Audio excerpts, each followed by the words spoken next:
자, 본 포럼을 위한 준비가 완료가 되었습니다. Ladies and gentlemen, we are ready for the forum. I would like to thank our online viewers and also our offline participants for their support and interest in the 2021 Pyeongtaek Global Peace and Security Forum. It's a great honor to MC this very first inaugural 2021 Pyeongtaek Global Peace and Security Forum. I am Kim Kyung-mi.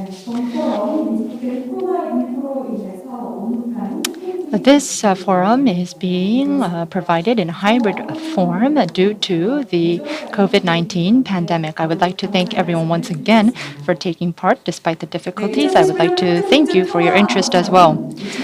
This forum is being held to spread the values of peace and security in Northeast Asia, as Pyeongtaek has become a key global city on the Korean Peninsula, representing peace with the opening of the Pyeongtaek era for the United States Forces, Korea.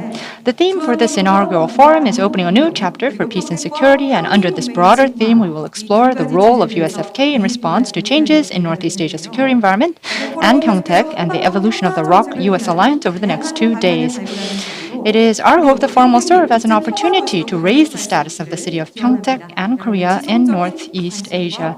I ask for your continued interest. Without further ado, let me introduce our guests of honor who are gracing this occasion.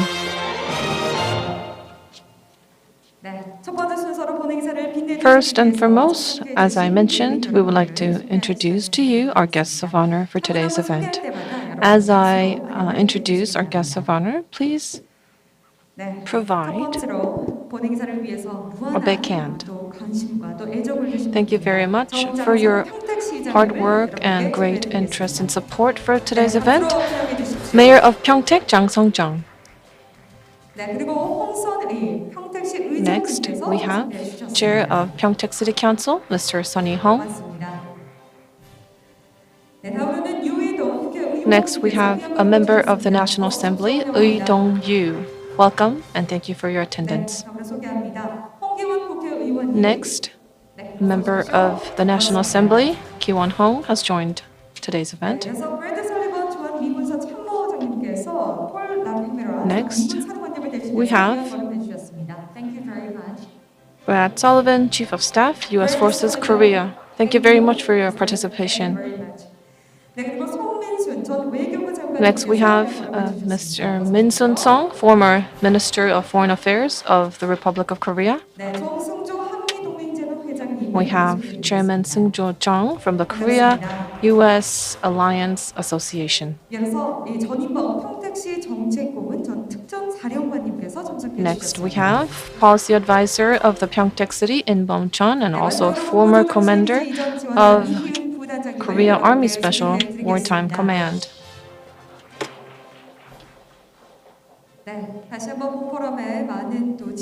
Thank you once again for your interest and your attendance to today's forum. Let me thank you once again for your support, and please stay with us until the end. Next, we would like to watch a thematic video for today's forum.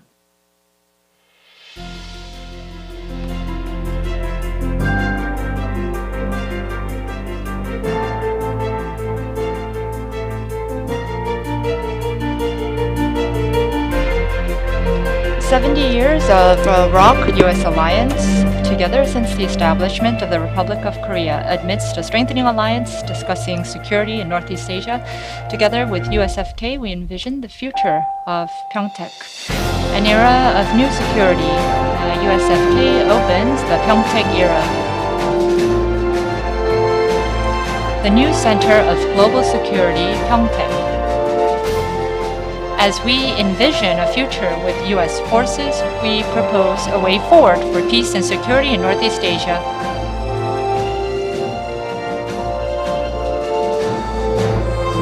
A new leap forward as a global city of peace and security.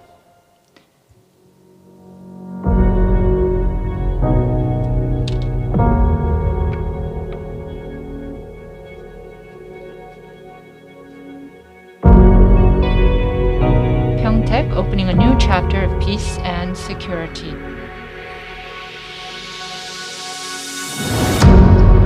Pyeongtaek growing as a global city by building peace and security on the Korean Peninsula. Stronger ROK-US alliance building Pyeongtaek City's cooperation system. A venue to discuss a new way forward for peace and security in Northeast Asia. At the center of our alliance, Pyeongtaek City.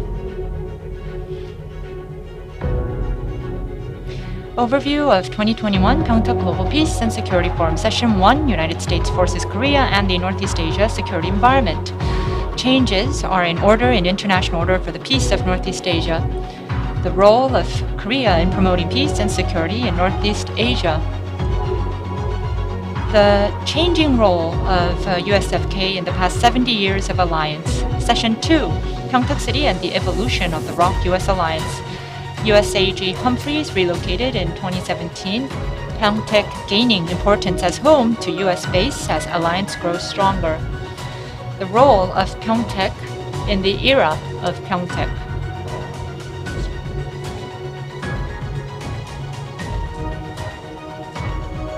Given Korea's geopolitical location, the ROK-US alliance is becoming increasingly important in terms of global security.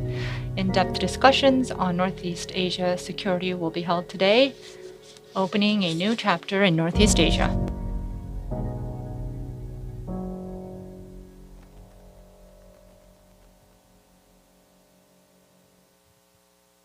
네, 여러분 박수를 좀 Thank you very much. Why don't we put our hands together for a big applause.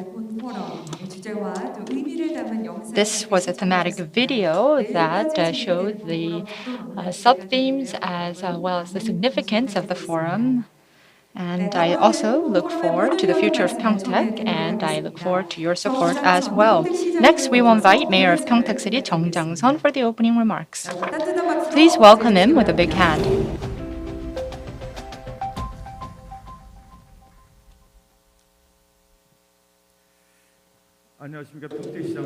Good afternoon. I am Mayor of Pyeongtaek City, Jeong Jang-sun. They have asked me to take my mask off. Once again, good afternoon. I am Mayor of Pyeongtaek City, Jeong Jang-sun. Today is an immensely significant day, and I stand here overwhelmed with emotion as we take the first step of the 2021 Pyeongtaek Global Peace and Security Forum, hosted by my city, Pyeongtaek, which is emerging as a symbol of the ROK-US alliance. Allow me to first thank the Minister of Foreign Affairs of the Republic of Korea, Chung Eui-yong, and former United States Forces Korea Commander General Vincent Brooks for their interest and support in this forum. I would also like to thank Speaker of Pyeongtaek City Council Hong Seon-hee, Representative Yoo Lee-dong, Representative Hong Ki-won of the National Assembly, Chief of Staff for United States Forces Korea, Major General Brad Sullivan, former Minister of Foreign Affairs Hong Min-soon, President of the Korea-US Alliance Foundation Chung Seung-jo, Policy Advisor to our city, Chun In-bom, and all of our distinguished guests for taking time out of your busy schedules to join us today.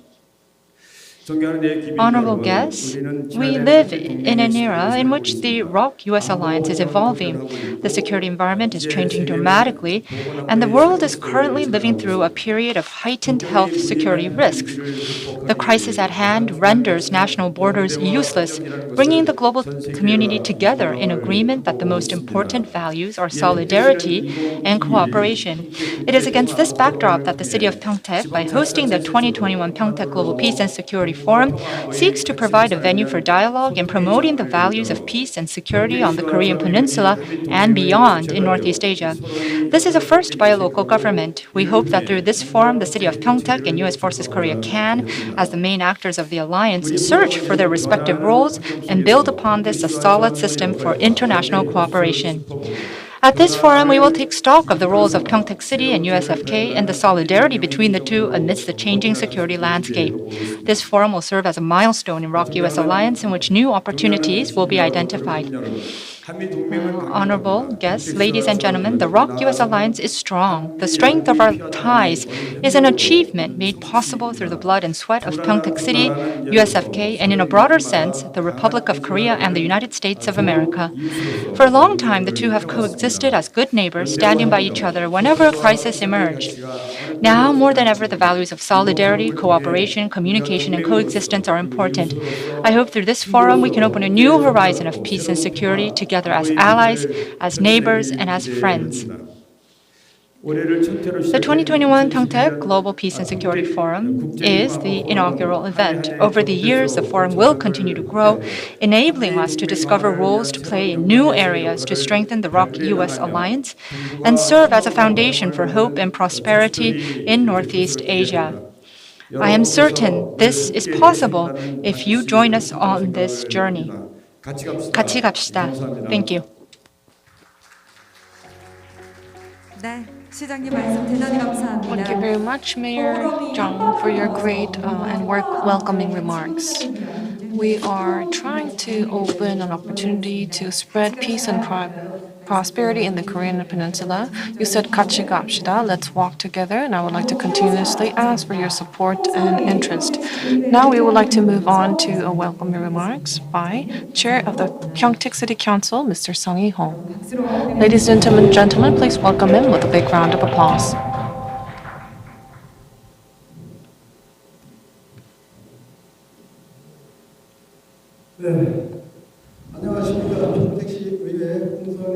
Good afternoon, ladies and gentlemen. My name is Sung Hee-hong, Chair of the Pyeongtaek City Council. It is my great honor and privilege to be here, standing in front of you, having an opportunity to talk to you.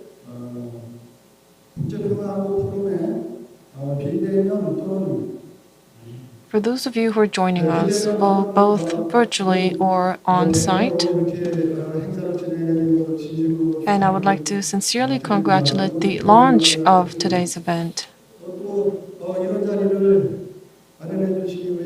And I would also like to thank our mayor, Mr. Jang Sun-jung, for tremendously hard work to prepare today's event. Once again, thank you, Mayor.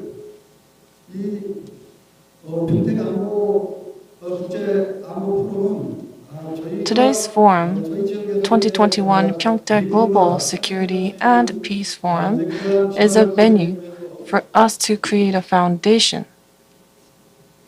to bring in peace and prosperity in the Korean Peninsula.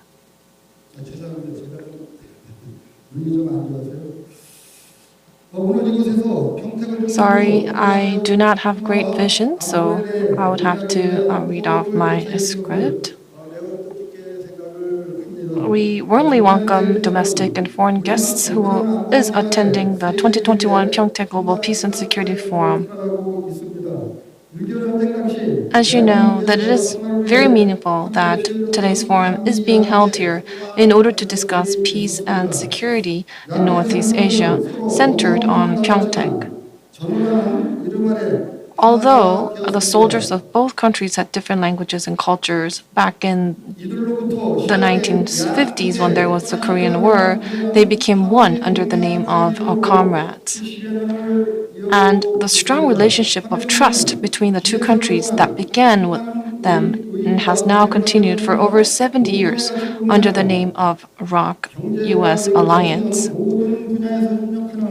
The ROK-US Alliance is developing into a comprehensive strategic alliance that overcomes numerous crises and hurdles together over a long period of time by sharing common values and by cooperating in all fields, including economy, culture, diplomacy, and politics.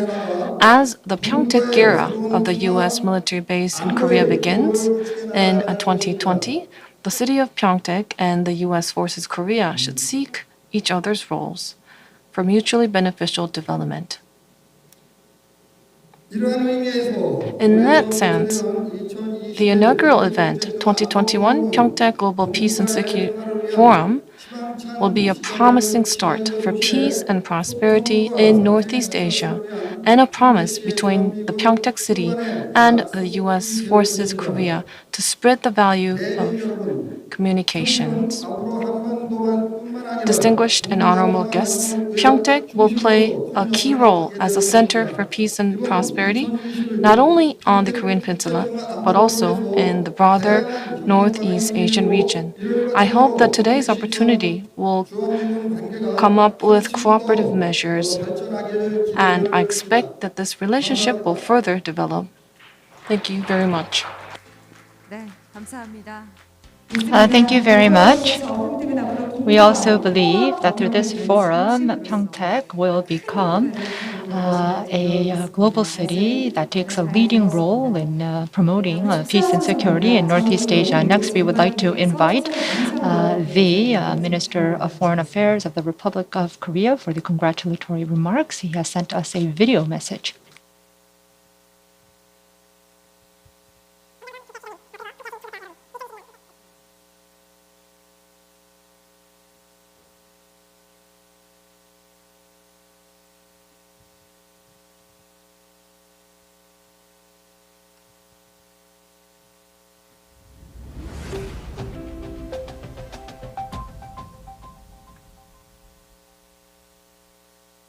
정장선 평택시장님, 그리고 함께하신 참석자 여러분, 2021년 평택 국제평화안보포럼 개최를 진심으로 축하하며 저도 화상으로나마 여러분과 함께 할 수 있어 기쁘게 생각합니다.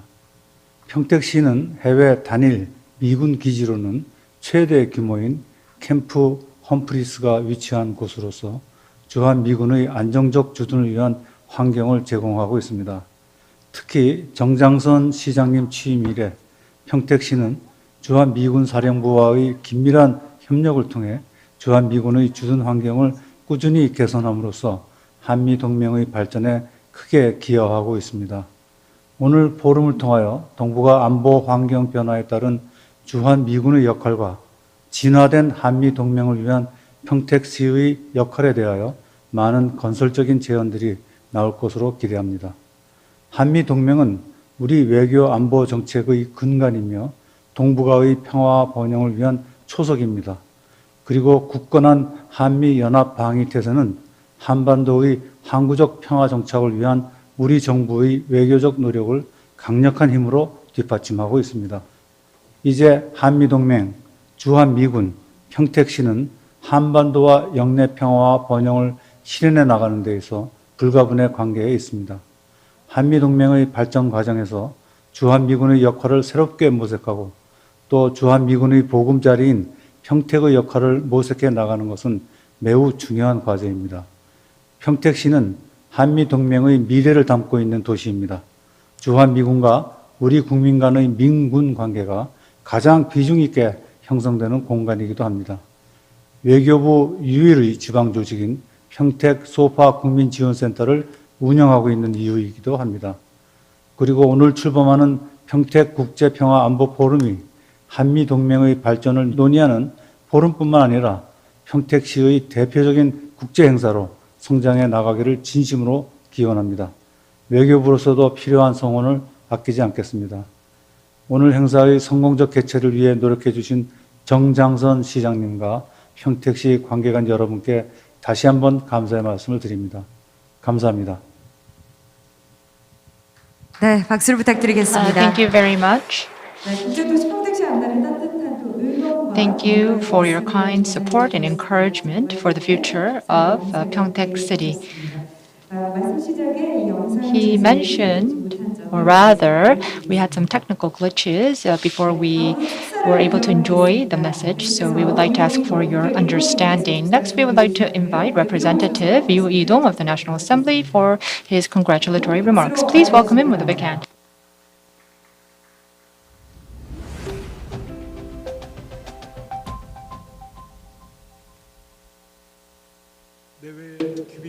Distinguished guests from home and abroad, and honorable citizens of Pyeongtaek, my name is Dong Yoo, National Assembly member of the Republic of Korea. I would like to congratulate you on the opening of the 2021 Pyeongtaek Global Peace and Security Forum, and I would also like to express my deepest gratitude to Pyeongtaek Mayor Jang Jong-san and also Pyeongtaek City officials for their hard work in preparing for the event. Also, on behalf of the 560,000 citizens of Pyeongtaek, I would like to express my gratitude to the distinguished guests, including Chief of Staff Brad Sullivan of the USFK Comment, Min Sun-sung, former Ministry of Foreign Affairs, and Sung Jo-chung, President of ROK-US Alliance Association. Distinguished guests, the world is paying attention to the city of Pyeongtaek. The Pyeongtaek era of the USFK Comment, centering around the world-class Camp Humphreys, is opening and being unfolded. Pyeongtaek is being reborn as a city with world attention. At this moment, I think it's very meaningful to have a venue like today to reflect on the significance of the ROK-US Alliance once again and to look at the role of Pyeongtaek City. 70년간 이어온 굳건한 한미동맹을 바탕으로 Based on the long-standing 70 years of ROK-US Alliance, it is time for us to usher in the era of Pyeongtaek City. 한미동맹의 중심지로서 평택시의 역할을 By this opportunity, we're going to identify the roles of the city of Pyeongtaek and we will come up with policy development by carrying out in-depth discussions at this opportunity. Once again, I would like to congratulate the holding of the 2021 Pyeongtaek International Peace and Security Forum, and I hope that we can further strengthen the ROK-US Alliance and develop the ties between the two countries. Thank you very much. Thank you very much for your meaningful and wonderful remarks. Yes, the world is paying attention to the city of Pyeongtaek. We are focusing on what is happening in the city of Pyeongtaek. As a city who's garnering this much attention, I hope that Pyeongtaek will continue to grow as an important city in the global stage. Now, let me introduce a member of National Assembly, Mr. Ki Won-ho. 네, 여러분 박수로 맞이해 주시기 Please welcome him with a big hand.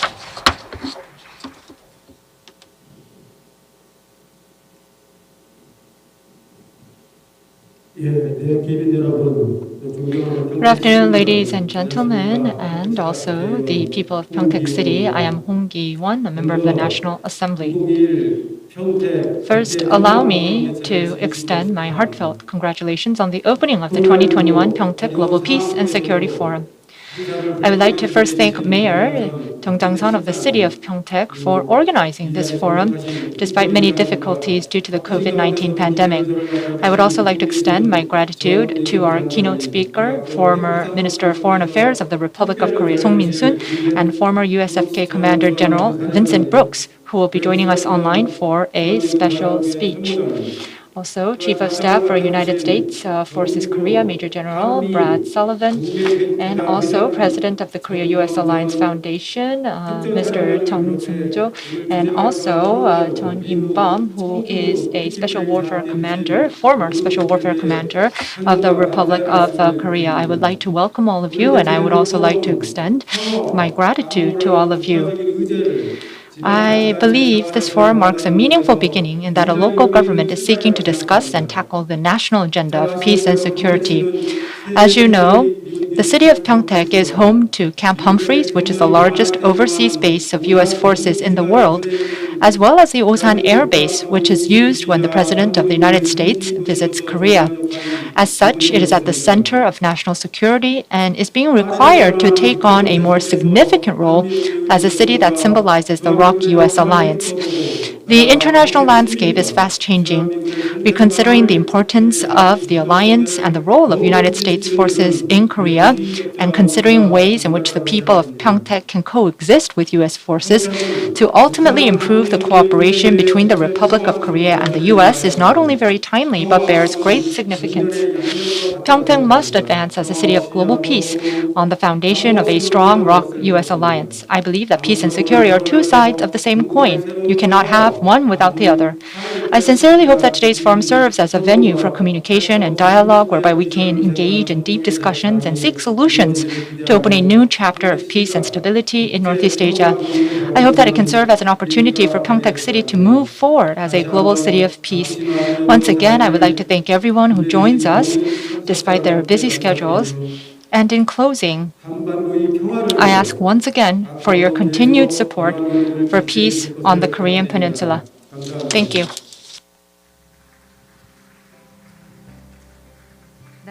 Thank you very much. That was National Assembly member Ki Won-hong of the Republic of Korea. I was able to feel heartfelt support and interest for the better future of the alliance between the two countries. Now we're going to have a keynote speech under the title of Northeast Asia Peace Structure and Korea-US Alliance. Former Minister Min Sun-sung was assigned as Foreign Minister of the Republic of Korea, was also a National Assembly member and also President of the University of North Korean Studies. Ladies and gentlemen, please give him a big hand.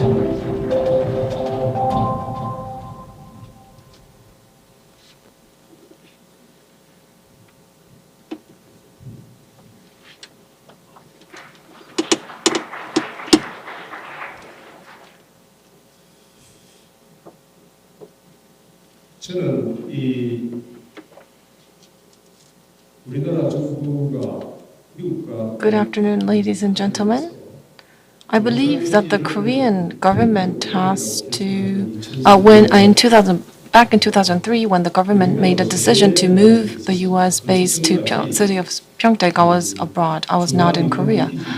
And regarding the consolidation of bases and APP, LTP projects, and also YRPE projects that is related to moving the Yongsan base. I was at once in charge of it, and I was assigned to a different location. And by then, there was no decision made to move the location to the city of Pyeongtaek. However, when I heard that the consolidation is going to happen in the city of Pyeongtaek, the first thing that I was reminded was what happened in the year of 1894, on July 25th, which was Sino-Japanese War, the outbreak of the war.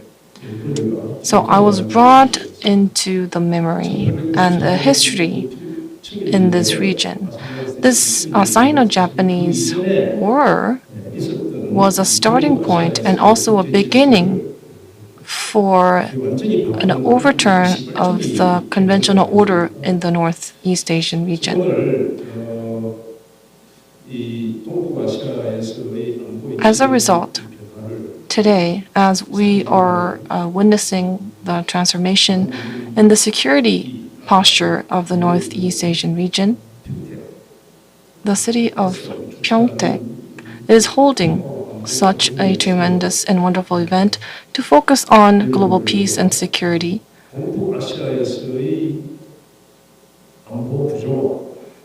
I'm going to address the importance of ROK-US alliance and also how we're going to bring peace and security into the peninsula. It is my honor and privilege to be here to participate in such discussion.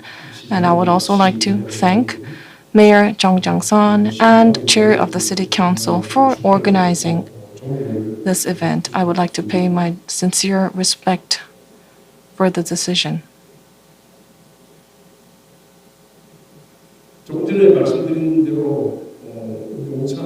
As I just mentioned, the move from the Yongsan base to the city of Pyeongtaek, this symbolizes a very important transition in the Northeast Asian security posture. This means that the U.S. forces in Korea does not play a role only in the Korean peninsula, but it is spreading across the overall region of Northeast Asia. If you recall on the decision made in the May summit between Korea and the U.S., they mentioned that it is important to keep and sustain peace and stability in the Taiwanese Straits. This means, and this symbolizes, that both countries are aligned with the transition and the posture. And another thing I would have to mention is that the construction and the completion of facilities of the new Pyeongtaek base, I know many of you have mentioned this already. but the Pyeongtaek base is the largest overseas base of the U.S. forces in the world, and the budget, the cost, was burdened by the tax money of the Korean citizens. So this shows that not only the expenses were coming from the tax money of Korean citizens, this just shows that Korea is now at a point where we can contribute to the global peace and prosperity. So against this backdrop, we first need to look at peace in the Northeast Asian region and the global trends. So today, I would like to talk about what is happening around the world. The fact that the U.S. forces left Afghanistan at the end of August symbolizes a great turning point. This is a gesture to show that the U.S. is not going to be present in Middle East Asia, but they would like to rather put this burden on the country of China. It is a signal that we can interpret as a gesture that China has to take the burden to be in charge of Central Asia and also the Middle East, whereas the U.S. is going to be focused more on the West Pacific and also the Indian Ocean, where the Korean Peninsula and the South China Sea are located. So this geographical region is going to be where the U.S. is going to deter the activities of China.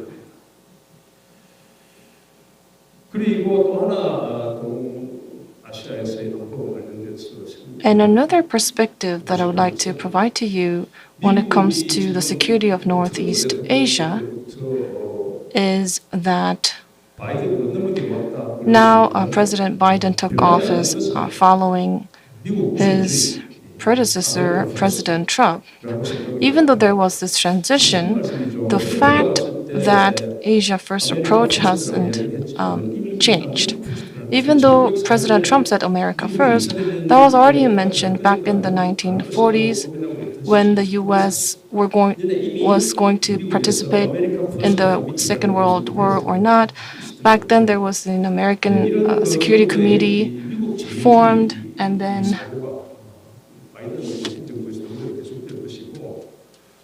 this spirit of the America First Committee has been continuing on. And I believe that in the near future, this tendency will continue.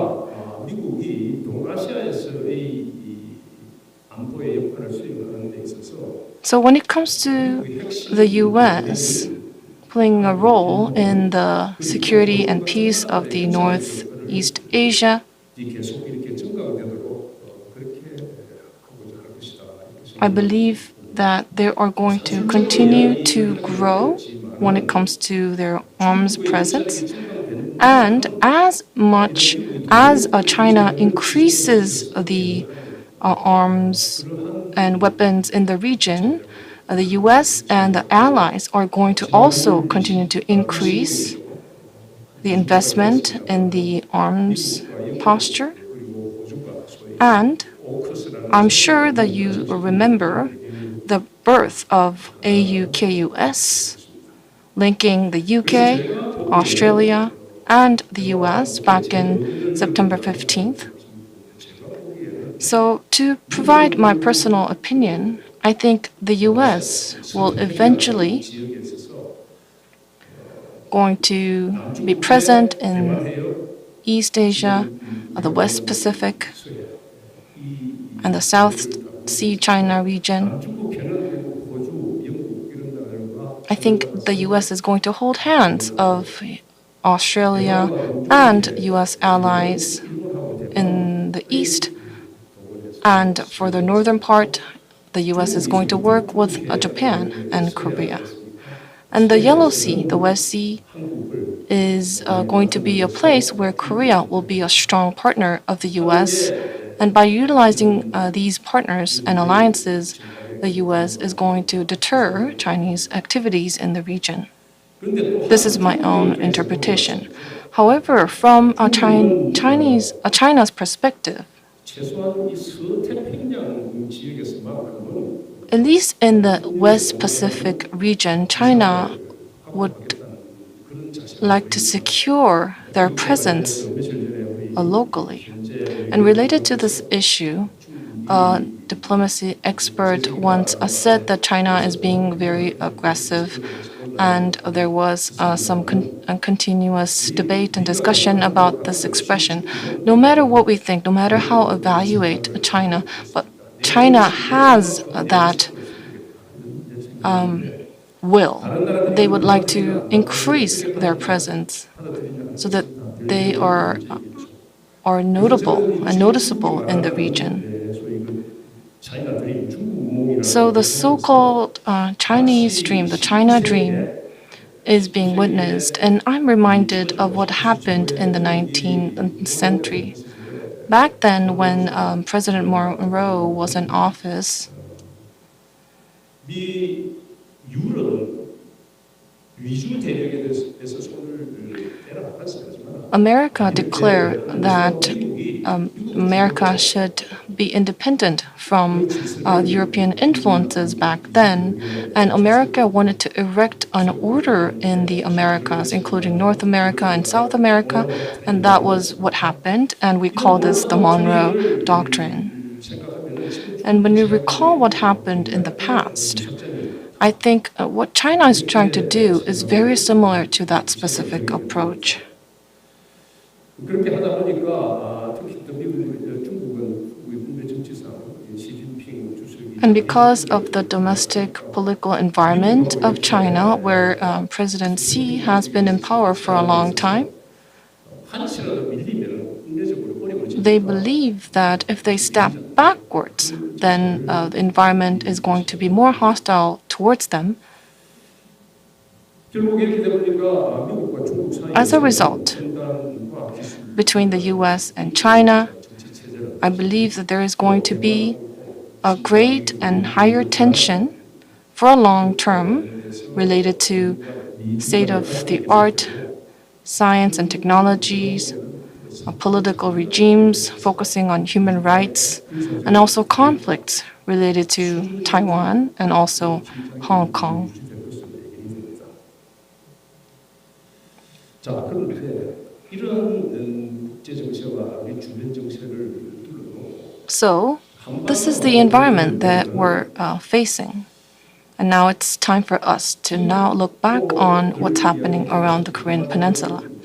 As I have been mentioning multiple times, North Korean nuclear issues has become a constant that causes conflict and instability in the region. Last week, I guess it's been a week already, President Biden, during the address in the UN Assembly on September 21st, said that he's going to pursue sincere and continuous diplomacy for complete denuclearization of the Korean Peninsula. And as I was listening to his speech, I didn't think that something has changed. I interpret it as there's nothing else to do other than what they have been already doing. That another way to say that stance would be sincere and continuous diplomacy for the complete denuclearization of the Korean Peninsula. Which means, do you know who is in charge of the representative of North Korean issues? The former representative Song Kim, and now he's positioned in the country of Indonesia, and the fact that he's stationed there is showing that they're going to remain the status quo. If North Korea does not change their stance, they're not going to bend over backwards to offer or do something differently.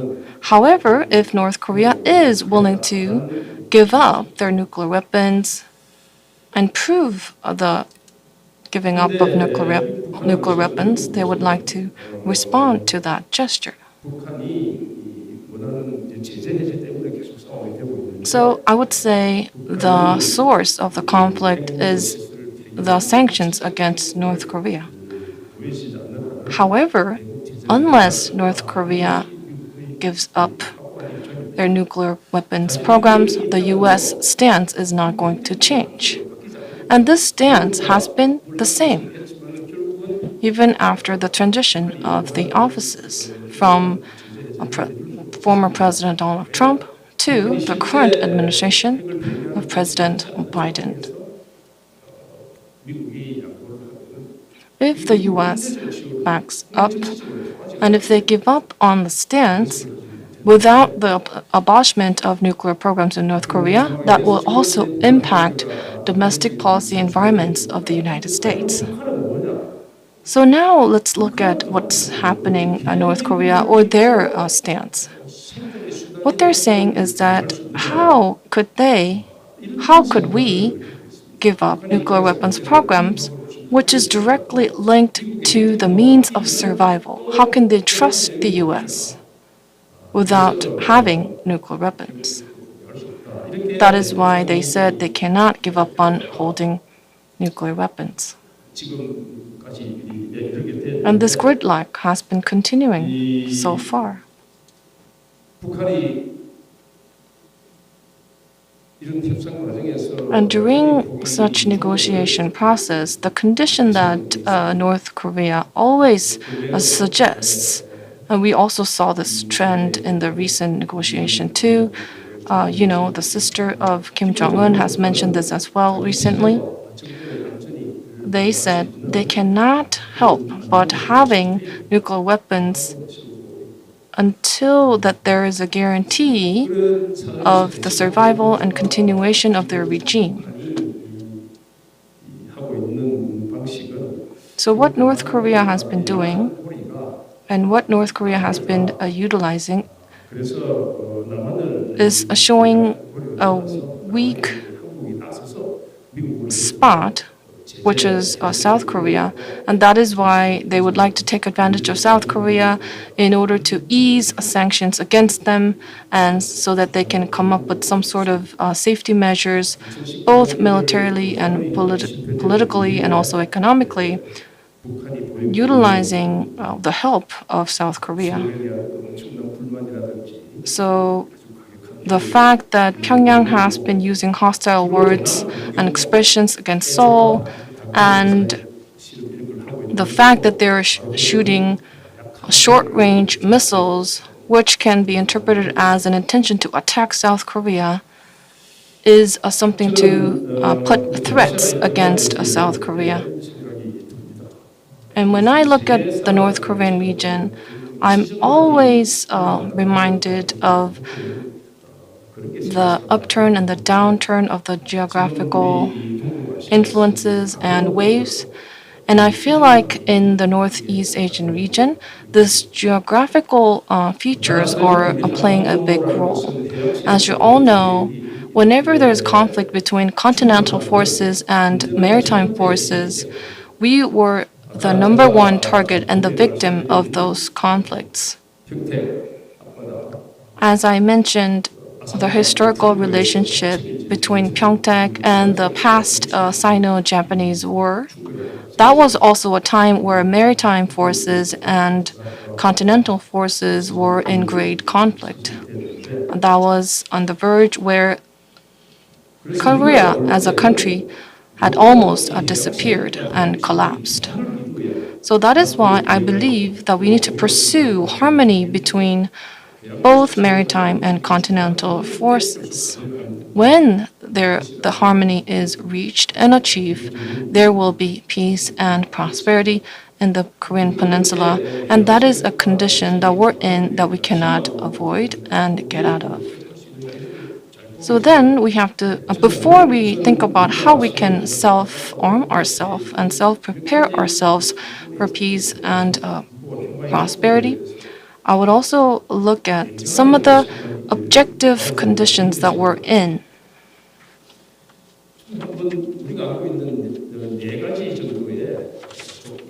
I would like to mention 4 different conditions that we face. Number 1, the conflict between the US and China are going to continue for at least decades. That is my forecast. And of course, no one knows the end result of the paradoxical structure of Chinese Socialist Communist Party and also market economy. But I can say for sure that the conflict between the US and China will continue at least until 2050. And the second point I would like to make is that North Korea is not going to realistically give up on North Korean nuclear weapons because North Korea already owns those programs and no one can guarantee the safety or the continuation of North Korean regime going forward. When they say survival or safety of the regime, people might be curious, what do they even mean by that? There are 3 different elements. Number 1 is ease of sanctions and establish a diplomatic relationship with the US. That's number 1. And number 2 is if you want us to give up on North Korean weapons, then US forces in Korea should leave as well. That's what they are claiming. That's the guarantee that they want from the military perspective. And number 3 is economic guarantee, which is that, North Korea is struggling a great financial difficulty, and they're saying, oh, we want to be well, we want to be able to make our ends meet. And from these 3 different elements, political guarantee and economic guarantee, maybe we can consider supporting these claims. However, if you go to the military perspective, this includes the role of the US and Korea alliance, but ROK-US alliance doesn't just affect the Korean peninsula, it impacts the broader region, including Northeast Asia and more on. So I believe that it is almost impossible to give up on the second element. As a result, I can say that there is no way North Korea is going to give up on nuclear weapons.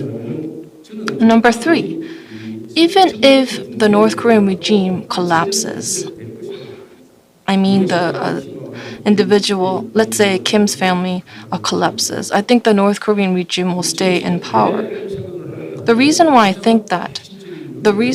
I think North Korea will continue as a country is because from a Chinese perspective, China will not let the ROK-US alliance to take the lead in the reunification process. China is going to utilize as many methods and mechanisms as possible to prevent this from happening.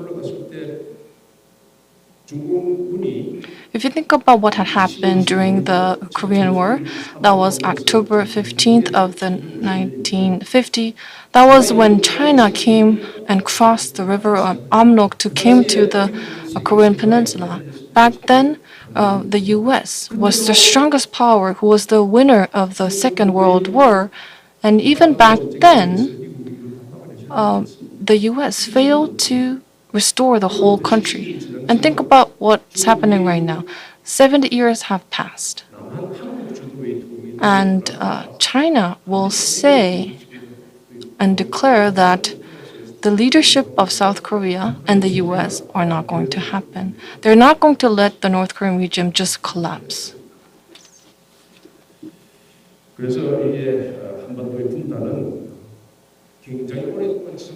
So I believe that it is inevitable for the Korean peninsula to remain divided for a foreseeable future. And the last piece I would say is that the competition of military capabilities is going to continue in the region.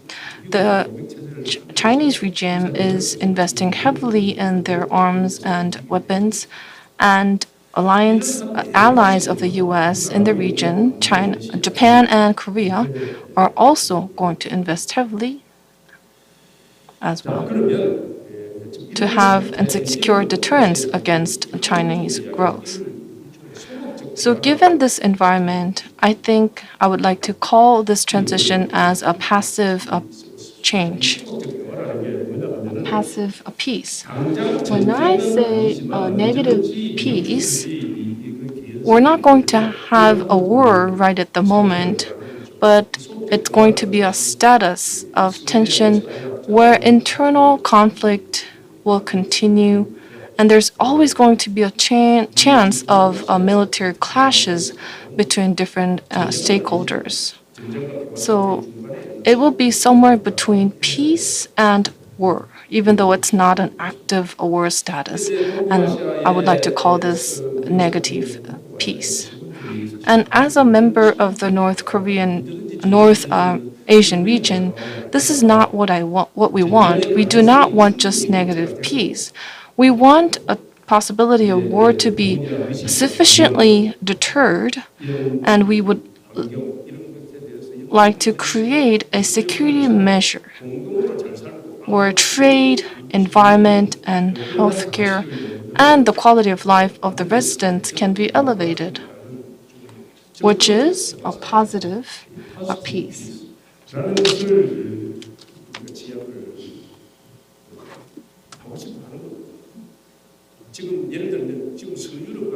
So one example I would like to give to you is the status of Western Europe.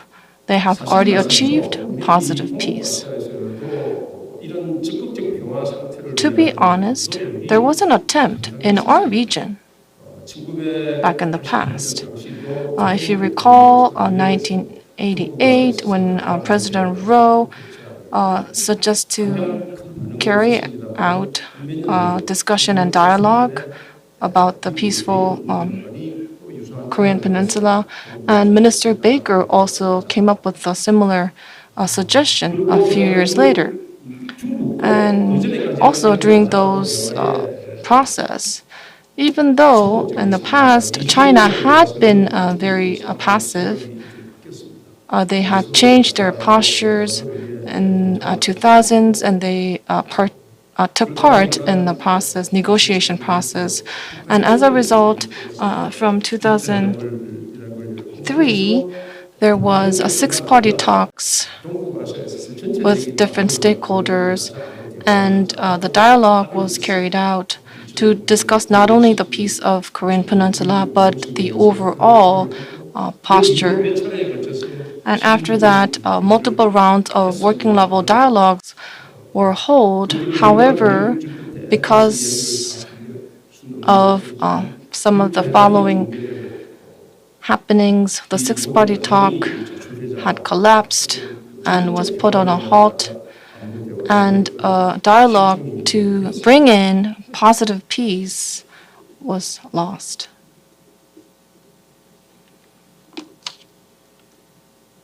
제가 보기에는 이런 현실적 상황을 기초해 볼 때 Based on such conditions and environment, I think in the Northeast Asian region, what we need to focus on is not to say that we want positive peace. We need to make sure that the current negative peace do not get worsened. That's a challenge that we are facing right at the moment. And for this to happen, within the region, we have to make sure that we prevent the emptiness of power. We also have to make sure that power does not get shifted in the future by maintaining and managing the situation. And during that process, we can also continue to pursue positive peace on the sideline. 사실 어떻게 보면 한미동맹은 이런 소극적 평화 상태를 So the ROK-US alliance is a 조정이 되어 왔다고 the great symbol how we guaranteed negative peace while at the same time pursuing positive peace. It's not like we intentionally manipulated it that way, but over time, naturally, it had happened. And I think the relocation of the U.S. forces to the city of Pyeongtaek is a sign and symbol for that as well. In order to maintain peace and prosperity in the Northeast Asian region, the U.S. forces were relocated to better serve the needs of the region. Despite these efforts, there are complementary elements that we need to think about to continue to effectively utilize the ROK-US alliance. 평택 이전 합의할 때 이미 그 바탕에는 미군의 주한미군의 When we agreed on the relocation to the Pyeongtaek City, we already utilized the concept of strategic flexibility of the U.S. forces in Korea. So, for example, if the U.S. forces had to be relocated or moved to another region, if necessary, we had already made an agreement that that could happen. And this was between 2003 to January of 2006. To specifically look at the details, it says Korea understands the principle of changing global military strategies, and we also respect the necessity of strategic flexibility of the U.S. forces in Korea.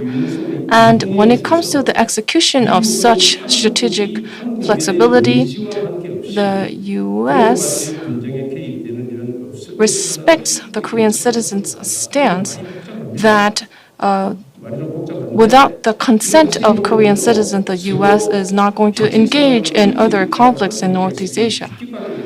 So if you look at this wording itself, it's very complicated, but it is very cleverly avoiding some conflicts for both parties. So as soon as the U.S. is engaging in a conflict in the region, that means Korea will automatically be also part of that conflict. That's the judgment call of stakeholders in this region. So if you recall the concept of strategic flexibility of the U.S. forces, we need to evolve this concept furthermore. Instead of vaguely describing this stance, we can say that Korea, the Republic of Korea, respects the strategic flexibility of the U.S. forces in Korea. We can clearly declare that. However, we should also be able to say that ROK-US alliance, when it has to be flexibly operated, we respect the decision. We respect the need for the change. So as we carry out different discussions in today's session, I think this is something that you can focus on talking about. The operation of U.S. forces in Korea is part of their Asian and Indo-Pacific strategies. It's not a situation where Korea can say, no, you cannot leave Korea, when the U.S. would like to utilize their Korean force, the U.S. forces in Korea in another locations in Asia. So, as a result, as we deal with North Korea, Korean Peninsula's issues, we need to accept and show the stance that respect such decisions from the United States. By doing that, we can declare a sense of ownership. The reason why I emphasize this point is because North Korea has been continuously saying or mentioning that this is something between North Korea and the U.S. However, that's not going to be the solution. How can South Korea be away from the issue of the Korean Peninsula? That will not bring true and real progress in the peninsula. So, we need to bring about a structure where South Korea stands as a critical stakeholder in this issue, and the U.S. works as a strong supporter of the peace in the Korean Peninsula. That is why I believe that both Korea and the U.S. have to mutually accept and be flexible for the operations of USFK. And by doing so, we will be able to develop the ROK-US alliance further.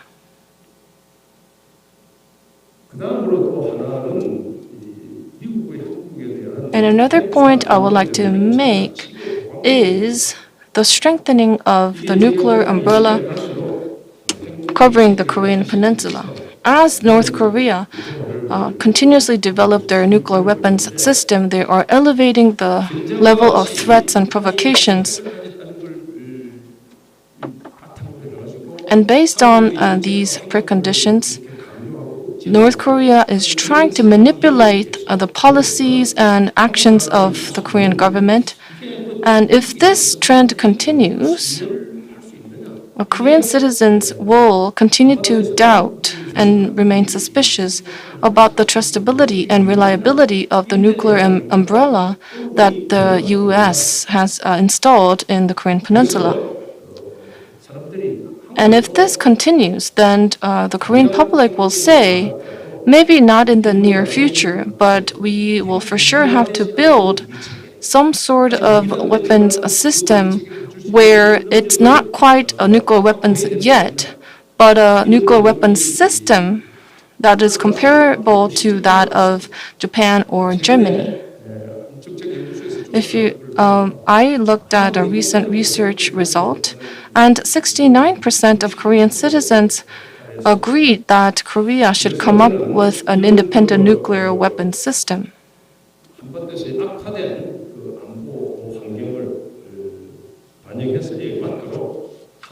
So I believe that there needs to be an extensive and expansive deterrence strategy to be established so that more specific and trustworthy program can be shared among two parties, including the sharing of nuclear weapons system to respond to the changing security environments in the region.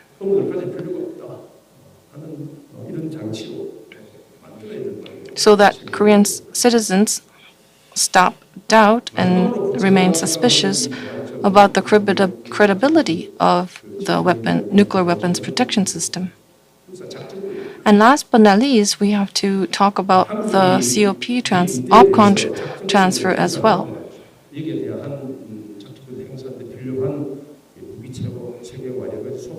We need to be equipped with a software weaponry system so that Korea can play a role of independent ally and a partner in the ROK-US alliance.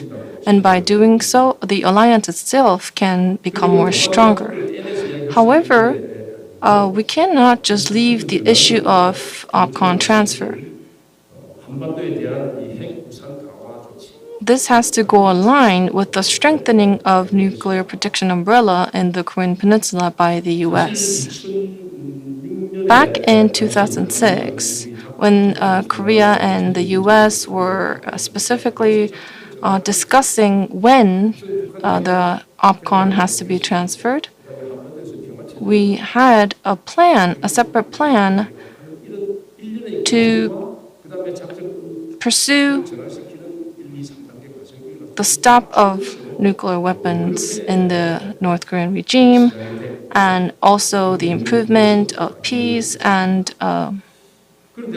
abolishment of nuclear weapon systems in the North Korean region. However, at the end of 2017, North Korea emerged as a nuclear weapons holding country, and the chance of abolishing nuclear weapons in that country became very difficult. That is why it is almost impossible or difficult for us to separate the OPCON transfer issue from the peace regime or the nuclear issues of the Korean Peninsula.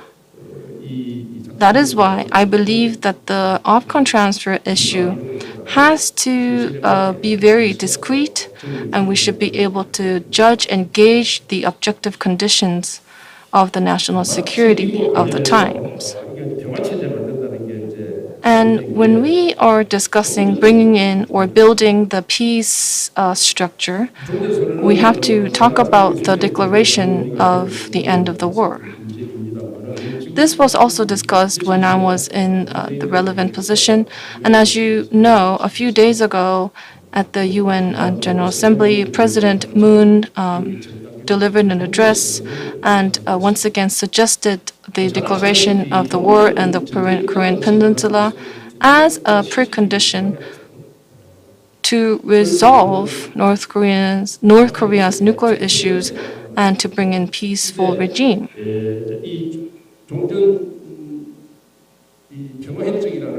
However, when you think about peace treaty, what does that mean? That means the war is legally, militarily, and politically totally put to an end.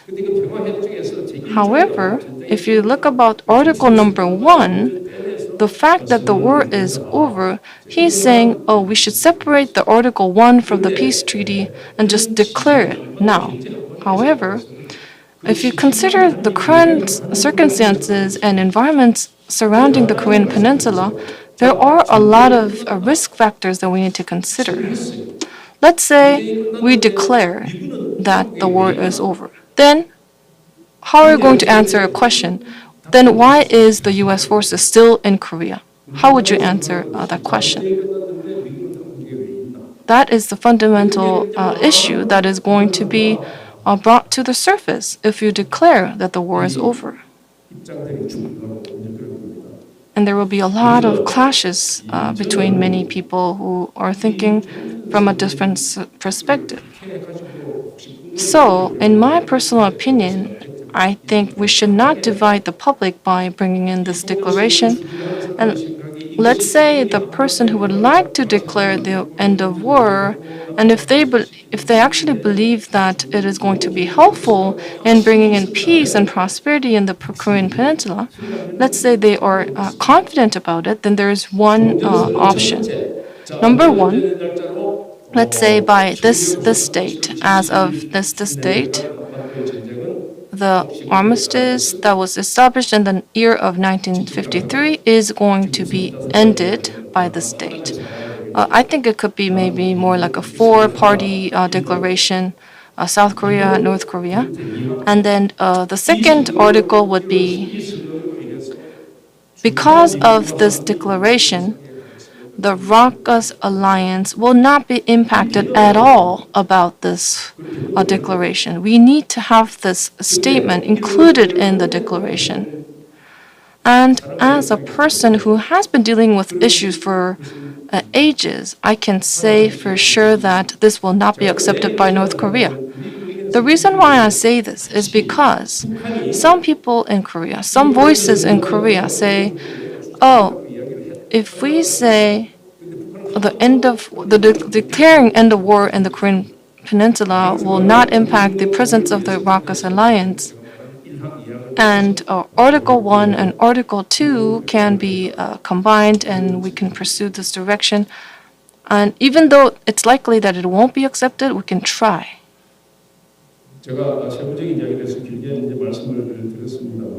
So I have been elaborating on some of the details about my interpretation and my perspective.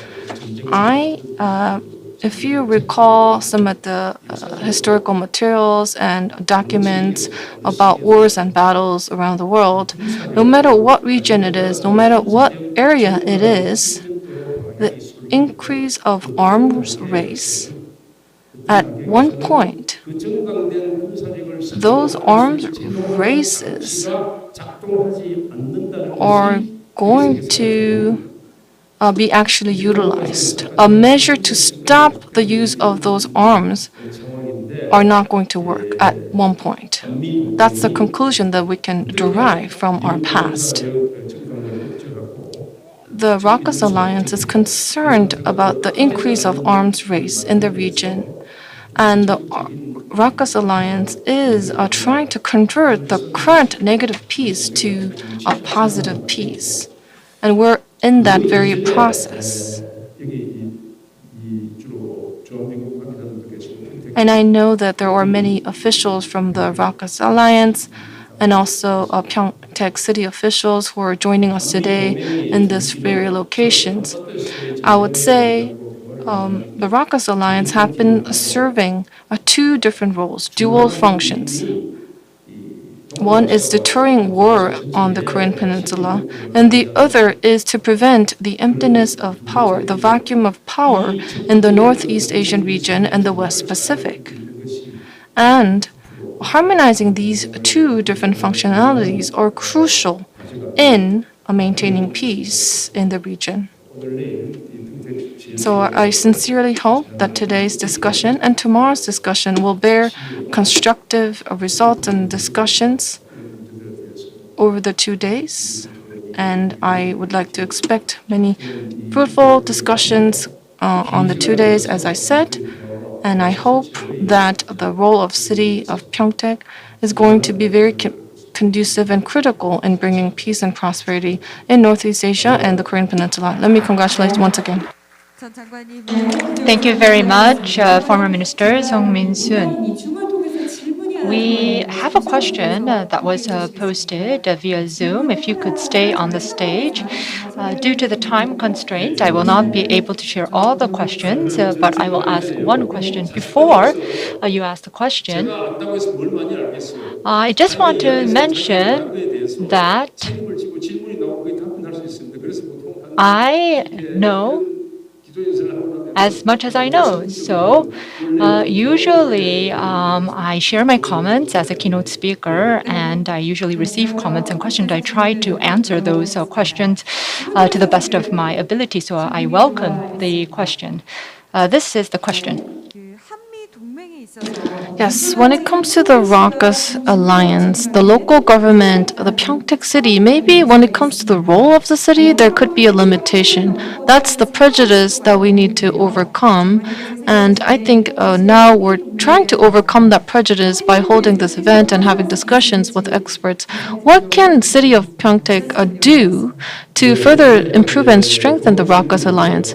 I think that's such a great question.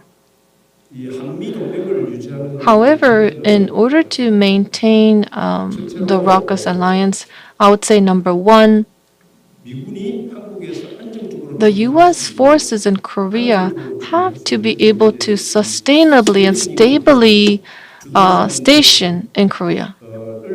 We have to meet those stationing conditions for the USFK. And the legal mechanism to support that would be SOFA. And the financial assistance would be the sharing of the burden for stationing costs. And you also have to think about the joint arms and weaponry management system. And based on these three different pillars, the two forces have formed the operation protocol. And the reason why the city of Pyeongtaek is important is because the stationing condition of the USFK is going to be created and formed by the city of Pyeongtaek. And the U.S. forces have to be able to enjoy the stability in the region. And the city has to collaborate with the local government of Pyeongtaek. And beyond that, for example, the weaponry system or budget sharing, a financial burden sharing system, and the military consultation system, that will be dealt in the central government. And what's most important is what's happening on site. When the main forces were in Yongsan, think about it. The U.S. forces in Yongsan were mentioned and were dominating headlines, not only the political or economic section, but also a social section. This means and this symbolizes the importance of the Pyeongtaek City, I think. Thank you very much. We will now wrap up the keynote session. Please give our speaker a big hand. The former minister talked about how the stationing conditions were very important in the ROK-US alliance and how Pyeongtaek City can play a critical role in providing ideal stationing conditions. Next, we would like to have a special session with a special speaker. The theme of the special session is Building a Northeast Asia Peace Process and the ROK-US Alliance. Our special speaker today is General Vincent Brooks, who formerly commanded the USFK from 2016 to 2018. Currently, he serves as the chairman of the Korea Defense Veterans Association. In that capacity, he continues to serve as a pillar in strengthening ROK-US Alliance. Please welcome him with a big hand.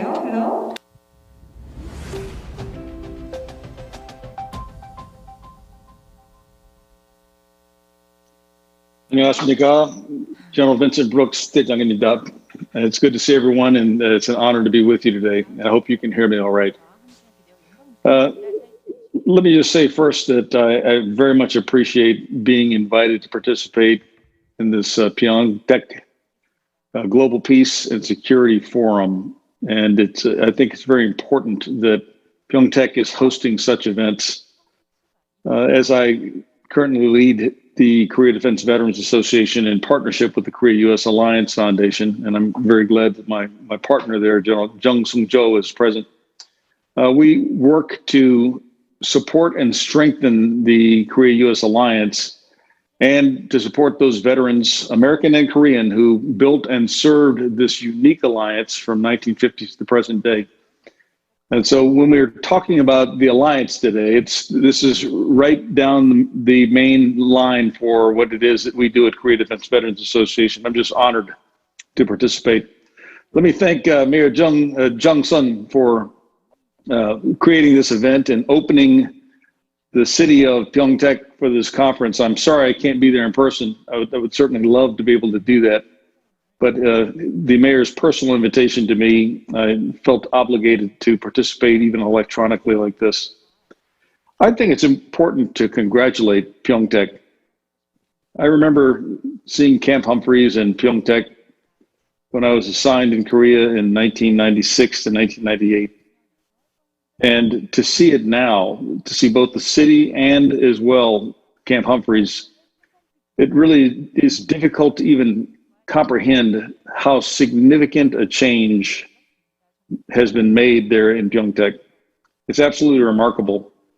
It's one of my greatest honors, I would have to say, is cutting the ribbon at the Vesey building.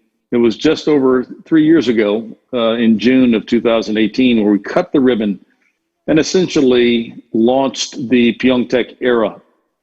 And the city was well represented, as we appreciated that.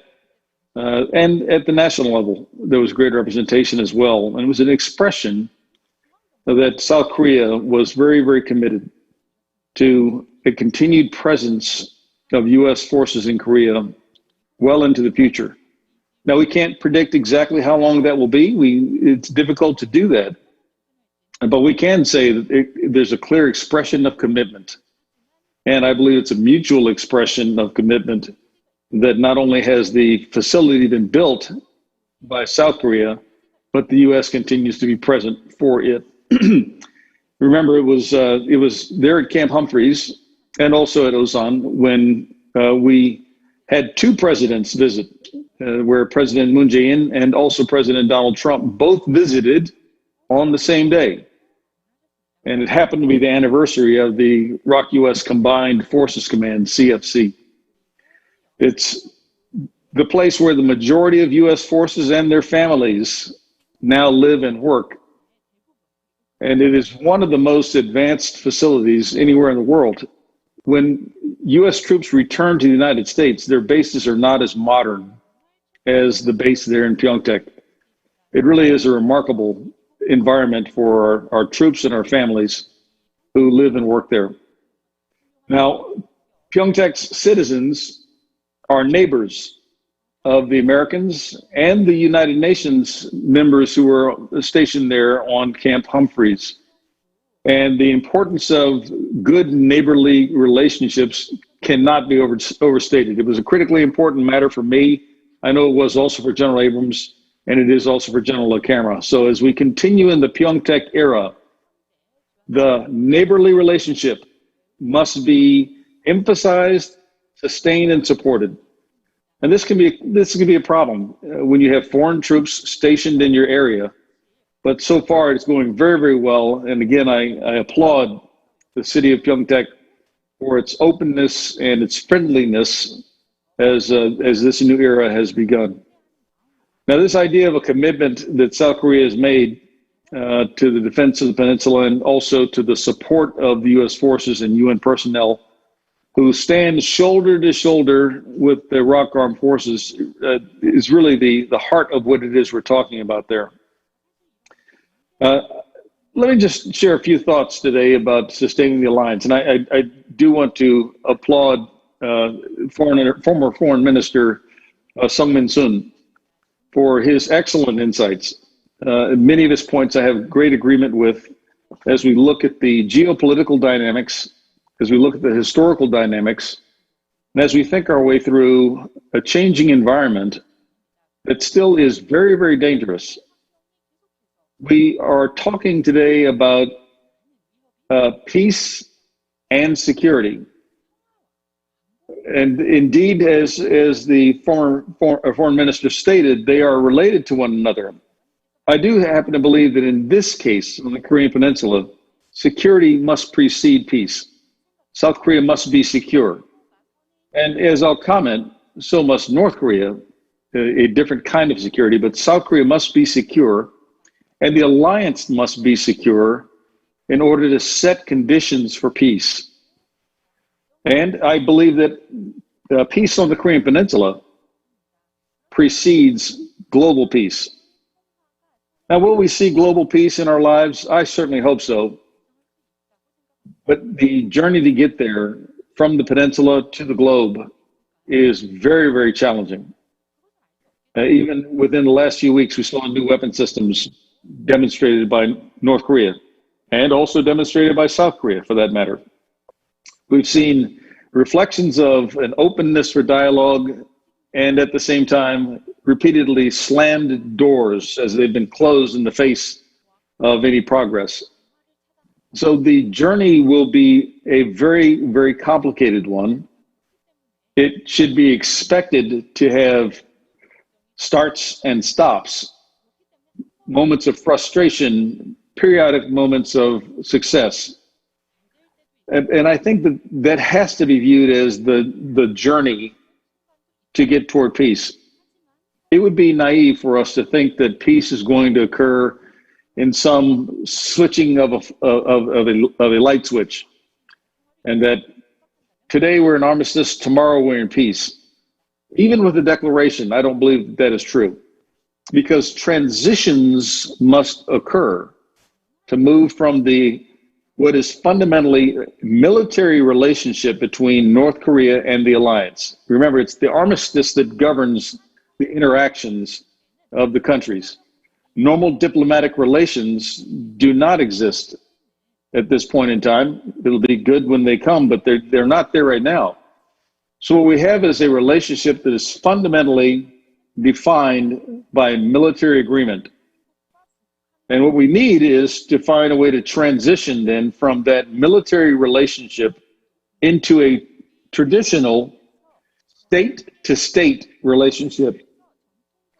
And I think that can only happen if one recognizes that many, many steps will be involved in actually getting to that condition. Now, there are many things to contemplate in that. I have certainly heard the points made by the former foreign minister, and by others, that if there's a declaration of the end of war, that fundamentally means a departure of U.S. forces. I'm of the opinion that is a superficial view that North Korea pushes out as a first layer of engagement. Repeatedly, North Korean leaders have highlighted that there's some stability that comes from having U.S. forces on the Korean Peninsula. And I'm not so sure they really want to have that go away, that their physical security doesn't have to be guaranteed by departure of U.S. forces, but rather by change in the relationship with U.S. forces. And this is, to me, the heart of what has to happen in a transition. An end of war declaration gives North Korea the opportunity to change its internal dialogue about the U.S. and about the Korea-U.S. alliance.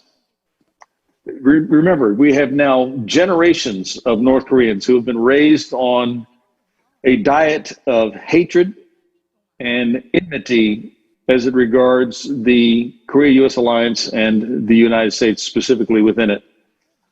How can North Korea pivot into a new direction without losing face? Now, if there's a declaration of end of war, they'll probably make claims that are somewhat offensive to the alliance, that they achieved some great victory or that they defeated the alliance. And we should not get upset by that.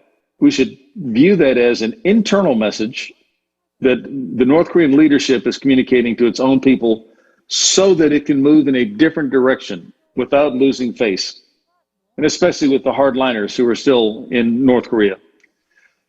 The transition process then has to be very carefully managed.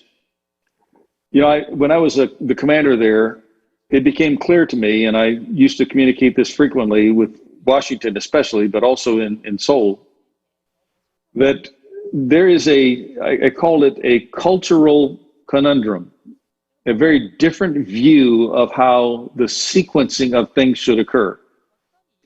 For example, if we were to try to characterize the relationship between trust, denuclearization, and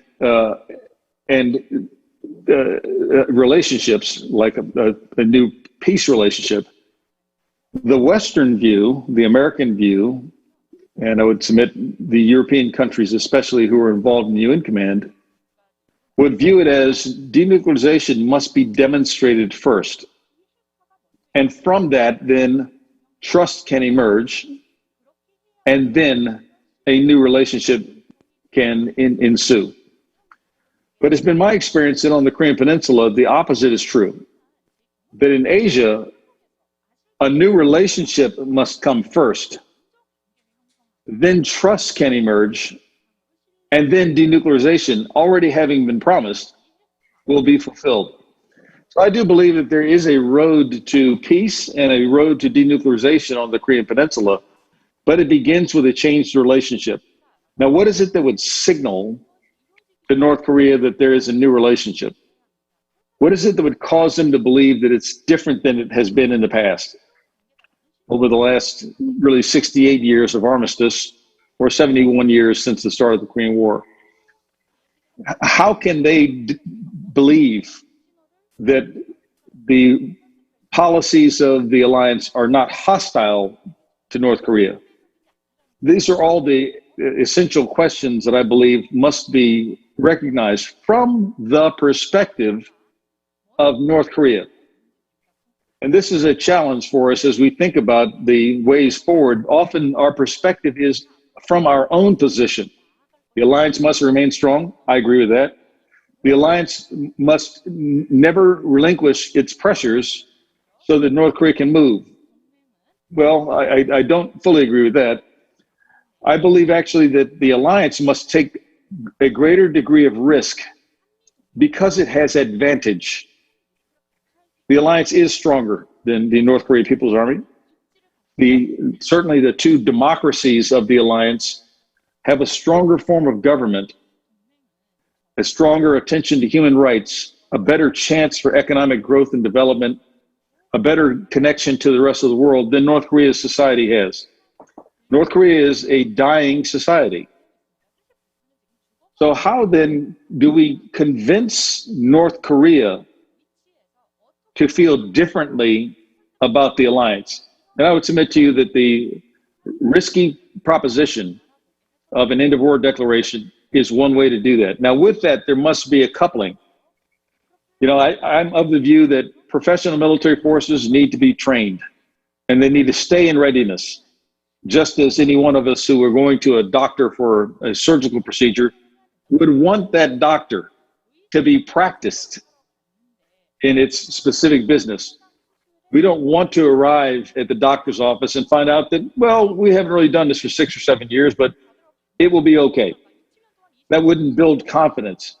And so the Korea-U.S. alliance must stay in readiness. And this is particularly important for the U.S. forces stationed in Korea in the era of Pyeongtaek. If the U.S. forces cannot maintain the highest degree of readiness, then why would they be forward deployed? The forward deployment gives advantage of position, but it also gives a mission focus that can create a higher degree of preparation and readiness so that progress toward peace can actually occur. That means exercises need to still occur. Access to new training areas must occur that are closer in proximity to where Pyeongtaek is located on the peninsula. The ability to train in daytime and nighttime in all weather conditions, which is the essential task of the U.S. military forces and why they remain as skillful as they are in the world. They train all conditions, all seasons, all day, all night, and they do that in a complex, combined fashion. South Korea must do the same. And at the present time, South Korea and the United States do not train the same way. They have similar doctrine, they have a high degree of interoperability, but the approach to training is not the same. And if the U.S. forces are driven to training less while they're forward deployed in Korea, I believe that the era of Pyeongtaek is at risk. So I would certainly encourage all those who are attending to be advocates and champions for enabling the highest degree of readiness for the U.S. forces. Now, by the way, these exercises, whether they're tactical exercises actually out in the field or at sea or in the air, or whether they are strategic exercises done by high-level commands and command posts, have three purposes in mind. The first purpose is readiness. It actually makes a ready force. The second purpose is deterrence, and it deters not only North Korea, but anyone who might consider that the alliance is weakened and that there's an opportunity to change the international order. And I'm specifically talking about China and Russia, but it really applies to anyone. The third purpose then is reassurance. And the reassurance goes to the Korean population first, the Japanese population second. It reassures them that the United States is still committed to preserving conditions of peace in Northeast Asia and beyond. The U.S. is still engaged and isn't disengaging and returning home. These three purposes have to be kept in mind, and it can be adjusted in such a way that at any given time, how loudly we communicate the exercise determines whether or not we're engaging more in deterrence or in readiness. A quiet exercise, for example, is all about readiness, and it's very little about deterrence. A loud exercise is about deterrence and reassurance, and it may not even have the same outcomes for readiness. This is an adjusting point that we need to think through as we look into the future of what a sustainable U.S. presence and a sustainable Korea-U.S. alliance will mean.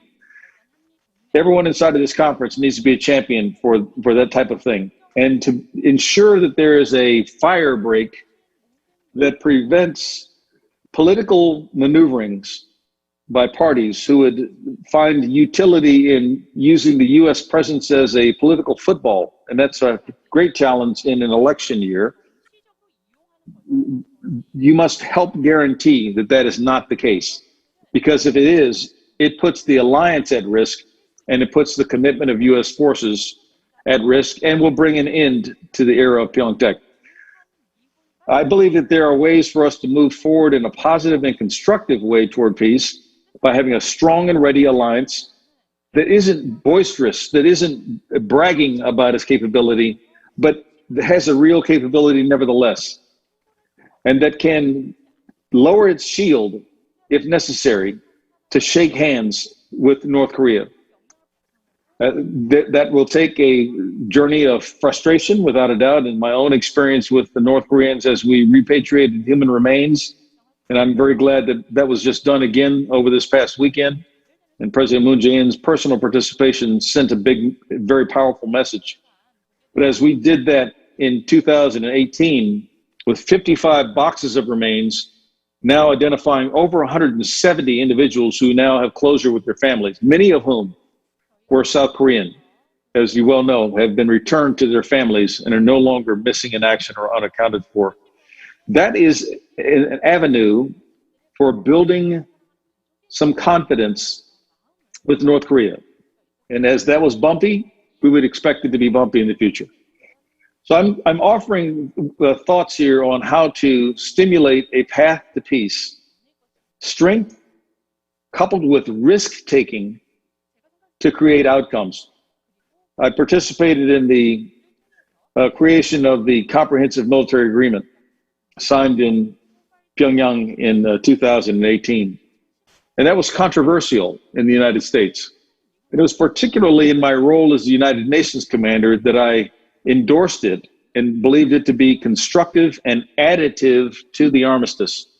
It lowered the chance of a unintended point of conflict and increased the distances that separated the forces without, in my CFC role, compromising the ability to actually defend the Korean Peninsula, to engage in counterattacks, to prevent North Korea from invading into the depth of South Korea. It did not compromise that. We took risk in the destruction of guard posts, in the removal of weapons from inside of the joint security area at Panmunjom. All these things were risk decisions, and it improved the conditions that can lead toward peace. Now, certainly it happened in the environment of the season of summitry, and the lack of successful outcomes in the summits, particularly in Singapore and later in Hanoi, created a loss of face for North Korea. And the cycle had to begin all over again. I believe we're entering a period of potential engagement with North Korea over the next several months. It will be coupled with the South Korean electoral process. North Korea will want to leverage that as much as they can. And even as we saw Kim Yo-jong's commentary in the last few days, there is an opportunity for dialogue. Don't expect it to unlock immediately, but the door is open and the alliance must be mindful about that. The last thing I'll say on this is that as we think about the changing regional order and we think forward about the value of Pyeongtaek, clearly the potential of committing U.S. forces from Pyeongtaek, from Osan, to other areas in the region has to be a realistic consideration. That really can't occur until such time as there is a stable condition of peace on the Korean Peninsula. Because to do otherwise, especially if there's any kind of collaboration between, say, China and North Korea, China would want to have the U.S. forces on the Korean Peninsula to be fixed in place. In other words, to have their orientation committed to North Korea. And they might ask North Korea to engage in provocation or even engage in combat operations, as the late 1960s reflected, while something else is happening in a different place of the Asia-Pacific region, like Taiwan, for example.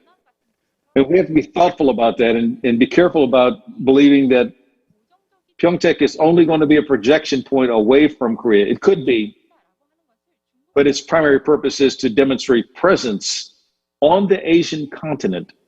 And it's the only place where that occurs. It is a continuous U.S. presence on the Asian continent. And that sends a very powerful message of commitment about the alliance and about the dangers of provoking the Korea-U.S. alliance in other ways. I'm encouraged by South Korea's look south. I'm even encouraged by some of the developments by South Korea's military modernization. Discussions of things like aircraft carriers, nuclear propulsion and submarines. These are not very useful on the Korean Peninsula or in warfare on the Korean Peninsula. They are very useful in global operations because the endurance that comes from nuclear propulsion or an extended presence. South Korea is emerging as an international player, and I welcome that and applaud that, while yet understanding that South Korea's first attention must be at home. So as we look to the era of Pyeongtaek, not only will the United States forces potentially be committed beyond Pyeongtaek to other parts of the region, but the South Korean forces will be as well. This is an opportunity for us to carry on the spirit of Kachi Kapshida, and I hope that that's exactly what will happen. We must guard against any wedges that would seek to split the alliance, whether they're North Korean wedges, whether they're Chinese wedges, whether they are US or South Korean political wedges. The alliance must stay strong, or these options will be limited for us in the future. Those are my thoughts, and I know that we're pressed on time. I thank you for the opportunity to share some thoughts here. I continue to support the Korea-U.S. alliance with all that I have. I honor the alliance itself. Indeed, the Korea Defense Veterans Association was successful in getting declared in the United States. The 1st of October every year will be a Korea-U.S. Alliance Foundation, Korea-U.S. Alliance Remembrance Day. And that first time will be this year in October, the 1st of October, concurrent with the anniversary of the signing of the Armistice Agreement, or the Mutual Defense Treaty Agreement. So it's exciting. This is an exciting time for the Alliance and a challenging time. We can do this, especially if we do this together. 같이 갑시다. 감사합니다. 감사합니다. Thank you very much. 역시 지금 질문이 하나 We also have a question for General Brooks. 바로 지금 특별 연설을 해주신 빈센트 브룩스 전 사령관님께 질문을 드리도록 And this is a question for you, General Vincent Brooks. General, can you hear the interpretation? 잘 들리십니까? Yes. 예, 잘 들린 것 같습니다. 자, 질문을 드리도록 하겠습니다. 지금 또 마찬가지로 온라인으로 함께 해주신 This was a question that was posted online. 주한미군 평택시대가 본격적으로 The era of Pyeongtaek has opened, and there has been a lot of exchange in different fields. But I think that there's an invisible barrier between civilians and the army personnel, and also Americans and Koreans. And I believe that these are barriers we can overcome through communication. And I'm interested in knowing what you feel the USFK and the city of Pyeongtaek need to focus on in order to foster communication that can help us overcome these invisible barriers. 감사합니다. Thank you very much for the question. I believe that just a continued effort on breaking down those barriers of living together, of interacting with one another, of sharing experiences, of engaging in active communication so that there's no misunderstanding. That's the way to create a much tighter relationship. I was honestly a bit worried when the fulfillment of the Yongsan relocation and the land partnership program moved the American forces in such a concentrated way to Pyeongtaek. Because when I first went on to the new Camp Humphreys, I thought I was in an American location. It's so big. The security prevents a lot of interaction on the base. And there were very, very few Koreans on the base. I didn't like that at all, and immediately pushed for some better solution, including the relocation of the ROK-US Combined Forces Command, and having South Korean military leaders actually living on Camp Humphreys, so that the experience of being together endures in everything that happens, on post, on the base, and off the base. And I hope that that will continue to be a point of emphasis, because I think that that's what it will take to break down the artificial barriers that are there. If the barriers remain, then when something happens, and sadly, there are accidents that happen, there are vehicular incidents that happen, there may be indiscipline or misconduct actions that happen either by Americans or Koreans, against one another. When these things happen without a relationship, the first reaction is a negative one. But with a relationship, it can be viewed as the unusual and exceptional event that it is. And a proper apologies can be made and progress can be resumed. And so I do hope that there will be a lot of engagement and that the U.S. base there at Pyeongtaek does not feel like it's sitting in Texas somewhere. 네, 좋은 말씀 대단히 감사합니다. 소통 그리고 경험 공유 그리고 Thank you very much. He talked about communication, contact, and also sharing experiences. Thank you very much for your comments. I would also like to thank all our participants for your active participation. And with this kind of interest, we started off our opening ceremony, and now we are coming close to the end of the closing ceremony. The opening ceremony. Before we wrap up, I would like to invite the attendees here to the stage for a commemorative photo. 그리고 조금 불편한 상황임에도 현장에 직접 Even though there is some limitations because of the COVID-19 pandemic, thank you very much for joining us at the actual occasion. We're going to have a group photo opportunity. Please come onto the stage, ladies and gentlemen.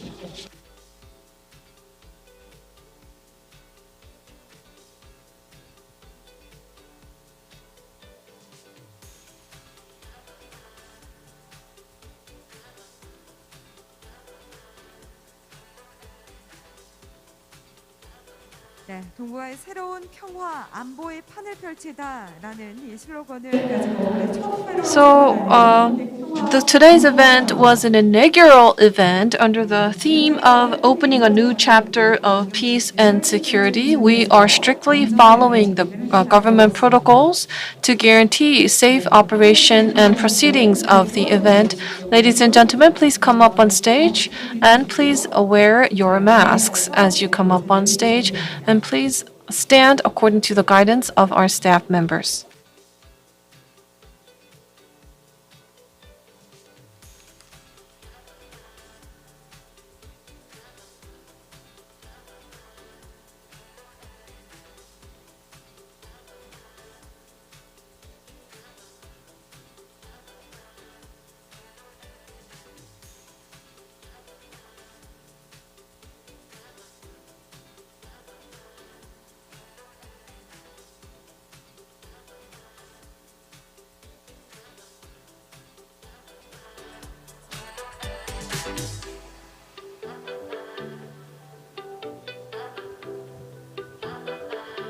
네. 전면에 있는 카메라를 바라봐 주시고요. Yes, please make great bright smiles towards the camera.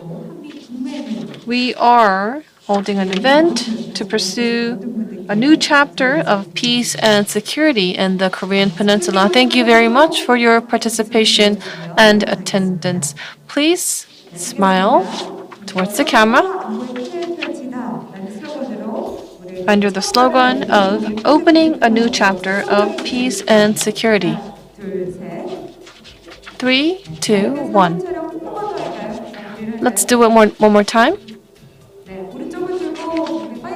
Yes, why don't we have the fighting, so-called fighting posture of Korea? Yes, please, yes. Hold your right hand up and maybe, give a round of applause. Thank you very much. This is the end of the group photo opportunity. Thank you for your cooperation. 자, 이제 모두 자리로 모시도록 Thank you very much. Can you please return to your seats? The first session will follow the opening ceremony immediately, so we would like to ask all our participants to return to their seats.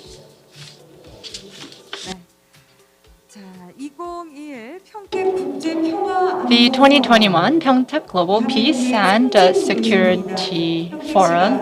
Pyeongtaek is a global city that symbolizes the ROK-US alliance, and this is the first forum on peace and security hosted by the city of Pyeongtaek. And in the two sessions, During the next 2 days, we will take a look at the role of USFK in response to changes in the alliance and Northeast Asia security environment, as well as the role of Pyeongtaek in the evolving ROK-US alliance. Unfortunately, we could not invite everybody here to this offline event, but we are joined by many distinguished guests. We were joined by other distinguished guests via video, and we have many participants here as well. And it has been a very fruitful opening ceremony with a keynote speech as well as a special speech. And I'm sure that we will be able to continue our dialogue in the first session and the second session that will be held tomorrow. We are looking at a period in international affairs where coexistence and communication and solidarity are more important than ever before. We are being reminded of the importance of the ROK-US alliance, and we are also reviewing the role of USFK, and we will be discussing on ways to move and develop the alliance forward during the next 2 days. We are also being joined by online participants through the Zoom platform and also YouTube, and I would like to thank them as well. Today is indeed a significant and joyful day, and that is why we have prepared a congratulatory performance on the stage here. We can see that the performers are busy getting the stage ready. I think they are ready now.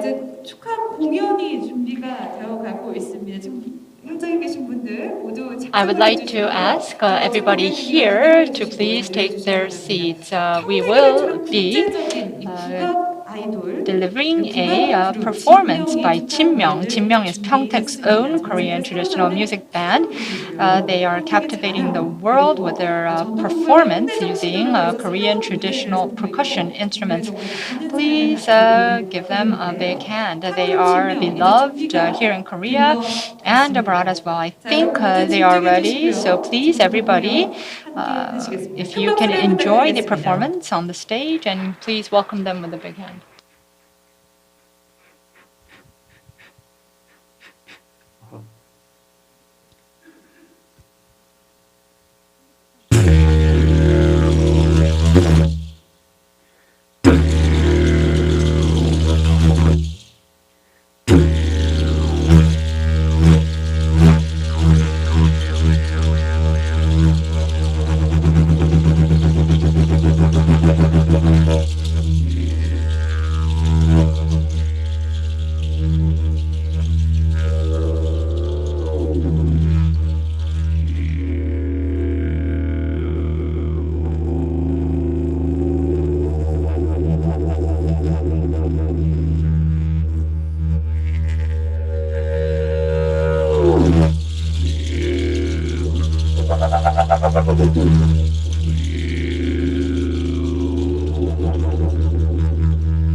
네, 멋진 무대였습니다. 평택에 배출한 전 세계를 사로잡은 타악 그룹 진명의 아주 정말 신명나는 무대였습니다. 진명, I think it was a very exciting performance.